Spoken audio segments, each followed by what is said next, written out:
ओम नमो भगवते वासुदेवाय। भगवान श्री कृष्ण की जय हो। श्राद्ध पक्ष चल रहा है। इस श्राद्ध पक्ष में जो कोई भी श्रीमद् भागवत गीता का के 7वें अध्याय का श्रीमद् भागवत गीता का 12वां अध्याय अथ पितृ स्तोत्र अध्याय का पठन पाठन या श्रवण करता है, कहते हैं कि उसके पितर उस पर प्रसन्न होते हैं और पितरों को मोक्ष मिलता है। जो व्यक्ति जीव होते हैं, पितर जो होते हैं, उनको मोक्ष मिलता है, उनको मुक्ति मिलती है और वह अपने पुत्र पौत्र उन सबको आशीर्वाद देते हैं कि आप सभी लोग सुखी रहिए। पितरों के आशीर्वाद से व्यक्ति जीवन में बहुत तरक्की करता है, क्योंकि पितरों को देवता माना गया है। भागवत गीता में और उपनिषद में भगवान श्री कृष्ण स्वयं कहते हैं कि मैं उन भगवान को जानता हूँ जो अंधकार की समस्त भौतिक अनुभूति से परे हैं। उनको जानने वाला ही जन्म तथा मृत्यु के बंधन का उल्लंघन कर सकता है। उस परम पुरुष के इस ज्ञान के अतिरिक्त मोक्ष का कोई अन्य साधन नहीं है। भगवान श्री कृष्ण ने भीष्म पितामह को भी मोक्ष दिया था। जब भीष्म पितामह हाथ जोड़ करके सैया पर लेटे होते हैं और हाथ जोड़ करके भगवान श्री कृष्ण से कहते हैं, हे प्रभु, हे योगी, क्या आप मेरे दुख को, मेरे कष्ट को नहीं समझ पा रहे हैं? तब भगवान श्री कृष्ण ने कहा, यदि मैंने आपके कष्ट को मैंने समझ लिया तो समझिए मैंने आपके समस्त दुखों को पी लिया हूँ, साथ में आपका मोक्ष निश्चित है। भीष्म पितामह से कहते हैं, क्या आपको इसी समय मोक्ष चाहिए? भीष्म पितामह कहते हैं, नहीं, जब सूर्य भगवान उत्तरायण होंगे तब मैं मोक्ष को लूंगा। इस तरह से वह भगवान श्री कृष्ण, जिनके नाम से, दर्शन से भीष्म पितामह को मोक्ष की प्राप्ति होती है, उनके मुख से ही कहे गए यह भगवत गीता है। और भगवत गीता के जो 7वां अध्याय है, भगवान श्री कृष्ण कहते हैं, जो कोई भी 7वें अध्याय का पाठ करेगा या सुनेगा या सुनाएगा, वह तीनों ही लोगों का कल्याण करेगा, स्वयं का भी, सुनने वाले का भी और उनके पितरों का भी कल्याण होगा। इसलिए इस 7वें अध्याय का नित्य पाठ सुनना चाहिए। श्री भगवान ने कहा, हे प्रथापुत्र, अब सुनो कि तुम किस तरह मेरी भावना से पूर्ण होकर और मन को मुझ में आसक्त करके योग अभ्यास करते हुए मुझे पूर्णतया संशय रहित जान सकते हो। अध्याय 7 में 30 श्लोक हैं, भक्ति भावपूर्वक सुने। श्री कृष्ण भगवान कहते हैं कि कृष्ण भावना भावित भक्तों के मुखों से सुनकर ही कृष्ण तत्व को जाना जा सकता है। अब मैं तुमसे पूर्ण रूप से व्यवहारिक तथा दिव्य ज्ञान कहूंगा। इसे जान लेने पर तुम्हारे जानने के लिए कुछ भी शेष नहीं रहेगा। भगवान श्री कृष्ण अर्जुन से कहते हैं कि कई हजार मनुष्यों में से कोई एक सिद्धि के लिए प्रयत्नशील होता है और इस तरह सिद्धि प्राप्त करने वालों में से विरला ही कोई मुझे वास्तव में जान पाता है। पृथ्वी, जल, अग्नि, वायु, आकाश, मन, बुद्धि तथा अहंकार, ये 8 प्रकार से विभक्त मेरी भिन्न अपरा प्रकृतियां हैं। हे महाभाव अर्जुन, इनके अतिरिक्त मेरी एक अन्य पराशक्ति है जो उन जीवों से युक्त हैं जो इस भौतिक अपरा प्रकृति के साधनों का विदोहन कर रहे हैं। हे अर्जुन, सारे प्राणियों का उद्गम इन दोनों शक्तियों में है। इस जगत में जो कुछ भी भौतिक तथा आध्यात्मिक है, उसकी उत्पत्ति तथा प्रलय मुझसे ही जानो। हे धनंजय, मुझसे श्रेष्ठ कोई सत्य नहीं है। जिस प्रकार मोती धागे में गुथी रहती है, उसी प्रकार सब कुछ मुझ पर ही आश्रित है। हे कुंती पुत्र, मैं जल का स्वाद हूँ, सूर्य तथा चंद्रमा का प्रकाश हूँ, वैदिक मंत्रों में ओंकार हूँ, आकाश में ध्वनि हूँ तथा मनुष्य में सामर्थ्य हूँ।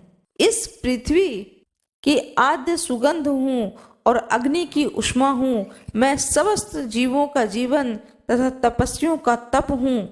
हे प्रथापुत्र, यह जान लो कि मैं समस्त जीवों का आदि बीज हूँ, बुद्धिमानों की बुद्धि तथा समस्त तेजस्वी पुरुषों का तेज हूँ। मैं बलवानों का कामनाओं तथा इच्छाओं से रहित बल हूँ। हे भरत श्रेष्ठ, मैं यह काम हूँ जो धर्म के विरुद्ध नहीं है। तुम जान लो कि मेरी शक्ति द्वारा सारे गुण प्रकट होते हैं, चाहे वो सतोगुण हो, रजोगुण हो या तमोगुण हो। एक प्रकार से मैं सब कुछ हूँ, किंतु स्वतंत्र हूँ।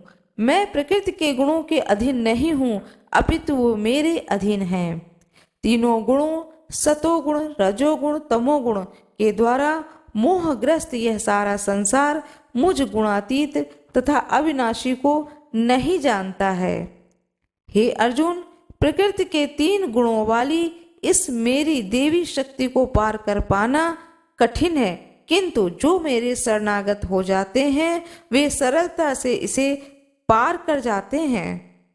जो निपट मूर्ख हैं, जो मनुष्यों में अधम हैं, जिनका ज्ञान माया द्वारा हर लिया गया है तथा जो आसुरों की नास्तिक प्रकृति को धारण करने वाले हैं, ऐसे दुष्ट मेरी शरण ग्रहण नहीं कर सकते हैं। हे भरत श्रेष्ठ, 4 प्रकार के पुण्य आत्मा मेरी सेवा करते हैं, आर्त, जिज्ञासु, अर्थार्थी तथा ज्ञानी।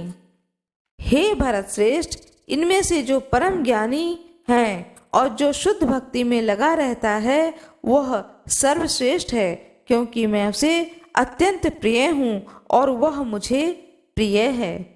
निसंदेह यह सब उदार चेता व्यक्ति हैं, किंतु जो मेरे ज्ञान को प्राप्त करता है उसे मैं अपने ही समान मानता हूँ। वह मेरी दिव्य सेवा में तत्पर रहकर मुझे सर्वोच्च उद्देश्य को निश्चित रूप से प्राप्त करता है। अनेक जन्म जन्मांतर के बाद जिसे सचमुच ज्ञान होता है वह मनुष्यों को समस्त कारणों का कारण जानकर मेरी शरण में आता है। ऐसा महात्मा अत्यंत दुर्लभ होता है। जिनकी बुद्धि भौतिक इच्छाओं द्वारा मारी गई हैं वे देवताओं की शरण में जाते हैं और वे अपने अपने स्वभाव के अनुसार पूजा के विशेष विधि विधानों का पालन करते हैं। जो प्रत्येक जीव के हृदय में परमात्मा स्वरूप स्थित हैं, जैसे ही कोई किसी देवता की पूजा करने की इच्छा करता है मैं उसकी श्रद्धा को स्थिर करता हूँ, जिससे वह उसी विशेष देवता की भक्ति कर सके। मेरी श्रद्धा में समन्वित वह देवता विशेष की पूजा करने का यत्न करता है और अपनी इच्छा की पूर्ति करता है, किंतु वास्तविकता तो यह है कि यह सारे लाभ केवल मेरे द्वारा ही प्रदत्त हैं। अल्प बुद्धि वाले व्यक्ति देवताओं की पूजा करते हैं, उन्हें प्राप्त करने वाले फल सीमित तथा क्षणिक होते हैं। देवताओं की पूजन करने वाले देवलोक को जाते हैं, किंतु मेरे भक्त अनंतः मेरे परम धाम को प्राप्त होते हैं। बुद्धिहीन मनुष्य मुझको ठीक से न जानने के कारण सोचते हैं कि मैं भगवान कृष्ण पहले निराकार थे, अब मैं उन्हें इस स्वरूप को धारण किया है। वे अपने अल्प ज्ञान के कारण मेरे अविनाशी तथा सर्वोच्च प्रकृति को नहीं जान सकते हैं। मैं मूर्खों तथा अल्पज्ञों के लिए कभी भी प्रकट नहीं हूँ, उनके लिए तो मैं अपनी अंतरंग शक्ति द्वारा आच्छादित रहता हूँ, अतः वे यह भी नहीं जान पाते कि मैं अजन्मा तथा अविनाशी हूँ। हे अर्जुन, श्री भगवान होने के नाते मैं सब कुछ भूतकाल में घटित हो चुका हूँ, जो वर्तमान में घटित हो रहा है और जो आगे होने वाला है वह सब कुछ जानता हूँ। हे भरतवंशी, हे शत्रु विजेता, समस्त जीव जन्म लेकर इच्छा तथा घृणा से उत्पन्न इंद्रों से मोहग्रस्त होकर मोह को प्राप्त करते हैं। जिन मनुष्यों ने पूर्व जन्म में तथा इस जन्म में पुण्य काल किए हैं, जिनके पाप कर्मों का पूर्णतः उच्छेदन हो चुका है, वे मोह के द्वंद्वों से मुक्त हो जाते हैं और संकल्प पूर्वक मेरी सेवा में तत्पर होते हैं, जो जरा तथा मृत्यु से मुक्ति पाने के लिए यत्नशील रहते हैं, वे बुद्धिमान व्यक्ति मेरी भक्ति की शरण ग्रहण करते हैं। वे वास्तव में ब्रह्म हैं, क्योंकि वे दिव्य कर्मों के विषय में पूरी तरह से जानते हैं। जो मुझ पर परमेश्वर को मेरी पूर्ण चेतना में रहकर मुझे जगत का, देवताओं का तथा समस्त यज्ञ विधियों का नियामक जानते हैं, वे अपनी मृत्यु के समय भी मुझ भगवान को जान और समझ सकते हैं। इस अध्याय में जिन अनेक विषयों की विवेचना की गई है, वे हैं दुख से पड़ा हुआ मनुष्य, जिज्ञासी मानव, अभावग्रस्त मानव, ब्रह्म ज्ञान, परमात्मा ज्ञान, जन्म मृत्यु तथा रोग से मुक्ति एवं परमेश्वर की पूजा। जो भगवान में पूर्ण विश्वास रख करके उनमें शुद्ध भक्ति से उनकी आराधना करता है, उनके सारे उद्देश्यों की पूर्ति होती है एवं मृत्यु के बाद उस व्यक्ति को मोक्ष की प्राप्ति होती है। और जिनकी मृत्यु हो चुकी है, उनके परिवारजन इस 7वें अध्याय को जब सुनते हैं या पढ़ते हैं तो उनका मोक्ष निश्चित है। आज मैं आप लोगों को सुनाने जा रही हूँ श्रीमद् भागवत गीता का 12वां अध्याय। इस पितृपक्ष में जो कोई भी गीता का यह 12वां अध्याय सुनेगा, उनके पितर उन पर प्रसन्न होंगे और पितरों को मोक्ष की प्राप्ति होगी। जब पितर प्रसन्न होते हैं तो व्यक्ति को आर्थिक सुख मिलता है, उसके शरीर के रोग दूर होते हैं, हर प्रकार के कष्टों को पितर देवता जो होते हैं वो हर प्रकार के कष्टों को दूर कर देते हैं। अपने पुत्र पौत्र को आशीर्वाद दे करके इस लोक से उस लोक को जाते हैं।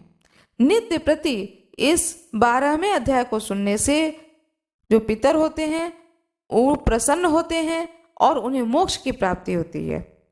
गीता के इस 12वें अध्याय में 20 श्लोक हैं। अर्जुन ने पूछा, जो आपकी सेवा में सदैव तत्पर रहते हैं या जो अव्यक्त निर्विशेष ब्रह्म की पूजा करते हैं, इन दोनों में से किसे अधिक पूर्ण सिद्ध माना जाए। भगवान श्री कृष्ण कहते हैं कि जो लोग अपने मन को मेरे साकार रूप में एकाग्र करते हैं और अत्यंत श्रद्धा पूर्वक मेरी पूजा करने में सदैव लगे रहते हैं, वे मेरे द्वारा परम सिद्ध माने जाते हैं। लेकिन जो लोग अपने इंद्रियों को वश में करके तथा सबों के प्रति समभाव रखकर परम सत्य की निराकार कल्पना के अंतर्गत उस अव्यक्त की पूरी तरह से पूजा करते हैं, जो इंद्रियों की अनुभूति के परे हैं, सर्वव्यापी हैं, अकल्पनीय हैं, अपरिवर्तनीय हैं, अचल तथा ध्रुव हैं, वे समस्त लोगों के कल्याण में संलग्न रहकर अंततः मुझे प्राप्त करते हैं। जिन लोगों के मन परमेश्वर के अव्यक्त निराकार स्वरूप के प्रति आसक्त है, उनके लिए प्रगति कर पाना अत्यंत कष्टप्रद है। देहधारियों के लिए उस क्षेत्र में प्रगति कर पाना सदैव दुष्कर होता है। जो अपने सारे कार्यों को मुझ में अर्पित करके तथा अविचलित भाव से मेरी भक्ति करते हुए मेरी पूजा करते हैं और अपने चित्त को मुझ पर स्थिर करके निरंतर मेरा ध्यान करते हैं, उनके लिए हे पार्थ, मैं जन्म मृत्यु के सागर से शीघ्र उद्धार करने वाला हूँ। मुझ भगवान में अपने चित्त को स्थिर करो और अपनी सारी बुद्धि मुझ में लगाओ। इस प्रकार तुम निसंदेह मुझ में सदैव वास करोगे। हे अर्जुन, हे धनंजय, यदि तुम अपने चित्त को अविचल भाव से मुझ पर स्थिर नहीं कर सकते तो तुम भक्ति योग के विधि विधानों का पालन करो। इस प्रकार तुम मुझे प्राप्त करने की चाह उत्पन्न करो। यदि तुम भक्ति योग के विधि विधानों का भी अभ्यास नहीं कर सकते तो मेरे लिए कर्म करने का प्रयत्न करो, क्योंकि मेरे लिए कर्म करने से तुम पूर्ण अवस्था को प्राप्त होगे। किंतु यदि तुम मेरे इस भावना अमृत में कर्म करने में असमर्थ हो तो तुम अपने कर्म के समस्त फलों को त्याग कर कर्म करने का तथा आत्म स्थित होने का प्रयत्न करो।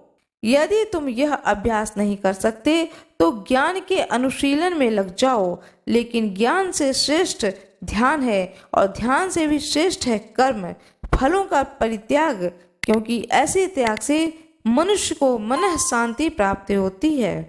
जो किसी से द्वेष नहीं करता लेकिन सभी जीवों का दयालु मित्र है, जो अपने को स्वामी नहीं मानता, मिथ्या अहंकार से मुक्त है, जो सुख दुख में संभाव रहता है, सहिष्णु है, सदैव आत्मसंतुष्ट रहता है, आत्म संयमी है तथा जो निश्चय के साथ मुझ में मन तथा बुद्धि को स्थिर करके भक्ति में लगा रहता है, ऐसा भक्त मुझे अत्यंत प्रिय है। हे अर्जुन, जिससे किसी को कष्ट नहीं पहुंचाता तथा जो किसी अन्य के द्वारा विचलित नहीं किया जाता, जो सुख और दुख में, भय तथा चिंता में समभाव में रहता है, वह मुझे अत्यंत प्रिय है। हे अर्जुन, मेरा ऐसा भक्त जो सामान्य कार्यकलापों पर आश्रित नहीं है, जो शुद्ध है, दक्ष है, चिंता रहित है, समस्त कष्टों से रहित है, किसी फल के लिए प्रयत्नशील नहीं रहता है, वह मुझे अत्यंत प्रिय है। जो न कभी हर्षित होता है, न शोक करता है, न पछताता है और न ही इच्छा करता है, तथा जो शुभ तथा अशुभ दोनों प्रकार की वस्तुओं का परित्याग कर देता है, ऐसा भक्त मुझे अत्यंत प्रिय है। जो मित्र तथा शत्रुओं के लिए समान है, जो मान तथा अपमान, शीत तथा गर्मी, सुख तथा दुख, यश तथा अपयश में समभाव रखता है, जो दूषित संगति से सदैव मुक्त रहता है, जो सदैव मौन और किसी भी वस्तु से संतुष्ट रहता है, जो किसी प्रकार के घर बार की परवाह नहीं करता है, जो ज्ञान में दृढ़ और जो भक्ति में संलग्न है, ऐसा पुरुष मुझे अत्यंत प्रिय है। जो इस भक्ति के अमर पथ का अनुसरण करते हैं और जो मुझे ही अपना चरम लक्ष्य बनाकर श्रद्धा सहित पूर्ण रूपेण संलग्न रहते हैं, वो मुझे अत्यधिक प्रिय हैं। भगवान श्री कृष्ण की जय हो, भगवान विष्णु की जय हो, अर्जुन की जय हो। आज मैं आप लोगों को सुनाने जा रही हूँ अथ पितृ स्तोत्र, जो कि संस्कृत में है और संस्कृत के साथ में उसका हिंदी अनुवाद भी सुनाने जा रही हूँ, जिसे आप अवश्य सुने। अथ पितृ स्तोत्र। इस स्तोत्र का पाठ एक दिन में 108 बार अवश्य सुनना चाहिए। यदि आप 108 बार नहीं सुन पाते हैं या न किसी कारणवश नहीं सुन सकते हैं तो कोई बात नहीं है, कम से कम 11 बार इस स्तोत्र को अवश्य सुने। इस स्तोत्र के सुनने से पितृ दोष समाप्त होता है, साथ में पितर प्रसन्न होते हैं और पितर जब प्रसन्न होते हैं तो संतान की प्राप्ति होती है, आर्थिक तंगी दूर होती है और पितरों का आशीर्वाद प्राप्त होता है।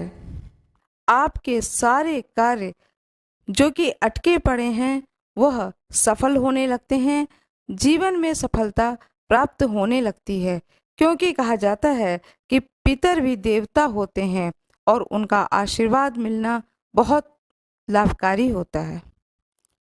मेरा यह वीडियो आपको पसंद आए तो कृपया लाइक जरूर कर दीजिएगा। अब मैं सुनाने जा रही हूँ अथ पितृ स्तोत्र। भगवान गणेश की जय हो। श्री गणेशाय नमः। अथ पितृ स्तोत्रम। अर्चितानाम अमूर्तनानाम पितॄणां दीप्यतेजसां नमस्यामि सदा तेषां ध्यानीनां देव्या चक्षुषाणां। जो सबके द्वारा पूजा किए जाने वाले योग्य, अमूर्त, अत्यंत तेजस्वी, ध्यानी तथा दिव्य दृष्टि से पूर्ण रूप से संपन्न हैं, उन पितरों को मैं सदा प्रणाम करता हूँ। इंद्रादीनां च नेतारो दक्ष मारीच यो स्तथा सप्त ऋषीणां तथा अनेशां तान नमस्यामि कामदान। जो इंद्र आदि समस्त देवताओं, दक्ष, मारीच, सप्त ऋषियों तथा दूसरों के भी नेता हैं, हर मनोकामना की पूर्ति करने वाले उन पितरों को मैं प्रणाम करता हूँ। मन्वादीनां च नेतारः सूर्य चंद्र सोम स्थिता तान् नमस्याम्यहं सर्वान् कृतनप्य युधा वापि। जो मनु आदि राजर्षियों, मुनीश्वरों तथा सूर्य देव और चंद्रदेव के भी नायक हैं, उन समस्त पितरों को मैं जल और समुद्र में भी प्रणाम करता हूँ। नक्षत्राणां ग्रहाणां च वाग्यानोर भस्म स्थिता द्वावा पृथ्वी व्योमश्च तथा नमस्यामि कृतांजलः।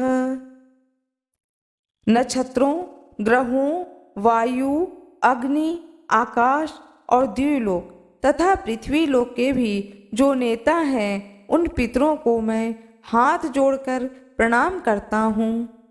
सदैव उनका आशीर्वाद मुझ पर बना रहे।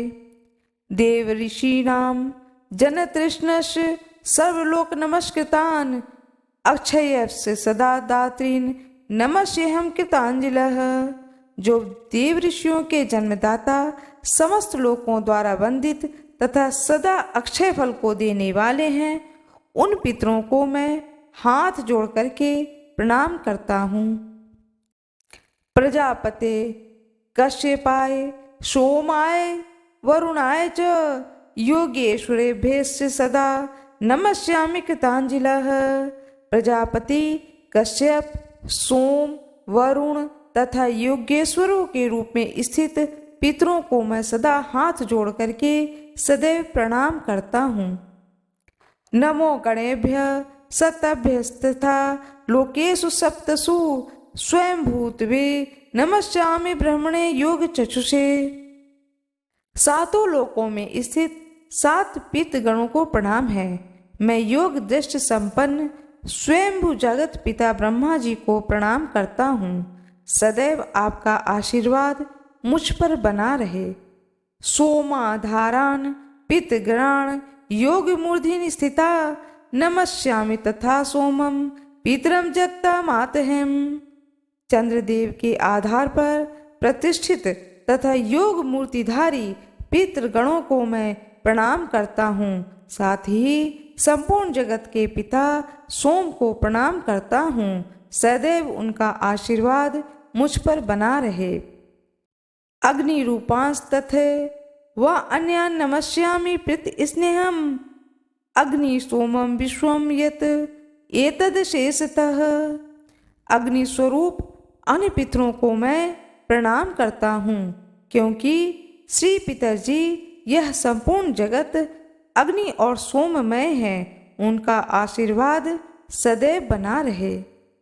ये तु तेजसी ये चेते सोम सूर्य अग्नि मूर्तयः जगत स्वरूपेणश्च तथा ब्रह्म स्वरूपिणः। तेभ्यो अखिलेभ्यो योगीभ्यः प्रीतेभ्यो यतामंसः नमो नमो नमस्ते अस्तु प्रसीदन्तु सदाभुज। जो पितर तेज में स्थित हैं, जो ये चंद्रमा, सूर्य और अग्नि के रूप में दृष्टिगोचर होते हैं तथा जो जगत स्वरूप एवं ब्रह्म स्वरूप हैं, उन संपूर्ण योगी पितरों को मैं एकाग्र चित्र होकर हर बार प्रणाम करता हूँ। उन्हें बारंबार प्रणाम है। वे स्वधा भोजी पितर मुझ पर प्रसन्न हों। उनका आशीर्वाद सदैव मुझ पर बना रहे। जिस व्यक्ति की कुंडली में पितृदोष होता है और वह व्यक्ति नियमित रूप से पूर्ण विधि विधान से यह श्री पितृ स्तोत्र का पाठ करता है अथवा सुनता है, तो उसकी कुंडली में पितृ दोष समाप्त होने लगते हैं। उसके बुरे परिणाम मिलना बंद हो जाते हैं। पितृ देवता की जय हो। भगवान श्री कृष्ण की जय हो। इस पितृ पक्ष में जो कोई भी श्रीमद् भागवत गीता सुनेगा, उनके पितर उन पर प्रसन्न होंगे और पितरों को मोक्ष की प्राप्ति होगी। और इसे नित्य सुने। पितृपक्ष जब तक चल रहा है तब तक इसको नित्य सुने, एक बार अवश्य सुने। इससे आपको लाभ अवश्य प्राप्त होगा। मेरा यह वीडियो कैसा लगा कृपया कमेंट बॉक्स में जरूर बताएं। कमेंट बॉक्स में जय श्री कृष्ण अवश्य लिख दें। वीडियो को लाइक करना ना भूलें, चैनल को सब्सक्राइब कर दें, बेल आइकन जरूर दबा दें। जो कोई भी मेरे इस वीडियो पर नए हों कृपया वीडियो को लाइक जरूर कर दें। धन्यवाद।